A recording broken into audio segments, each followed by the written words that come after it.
ఆదిలాబాద్ జిల్లా బేల మండలంలోని మసాలాబీ గ్రామంలో సీసీ రోడ్డు పనులకు మండల బ్లాక్ కాంగ్రెస్ అధ్యక్షుడు సంజయ్ గుండావర్ భూమి పూజ చేశారు. మండలానికి నిధులు మంజూరు చేయడం పట్ల జిల్లా ఇన్ఛార్జి మంత్రి సీతక్కకు, అసెంబ్లీ ఇన్ఛార్జి కంది శ్రీనివాసరెడ్డికి ప్రత్యేక ధన్యవాదాలు తెలిపారు. రాబోయే రోజుల్లో గ్రామాలు మరింతగా అభివృద్ధి చేయడానికి కాంగ్రెస్ పార్టీ మరెన్నో సంక్షేమ కార్యక్రమాలు తీసుకొస్తుందని తెలియజేశారు. ఇది ప్రజాప్రభుత్వం గత ఎన్నికల్లో ఇచ్చినటువంటి హామీలను అమలు చేసే విధంగా ముందుకు వెళుతుందని సంజయ్ గుండావర్ తెలిపారు.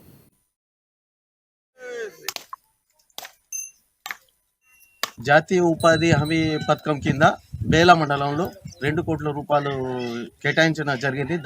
దాని సందర్భంగా మసాలాబీ గ్రామంలో 3 లక్షల తోని సీసీ రోడ్ నిర్మాణం చేయని దానికోసం ఈరోజు శుభారంభ పని చేసినాం. మాజీ మార్కెట్ కమిటీ చైర్మన్ వామన్ వాన్ఖేడే, ఇక్కడ ఉన్న రమేష్ భూబన్ గారు, అట్లానే ఈశ్వర్ ధోటే గారు, అట్లానే మోబిన్ ఇలా వచ్చి ఇక్కడ శుభారంభం చేసినాం.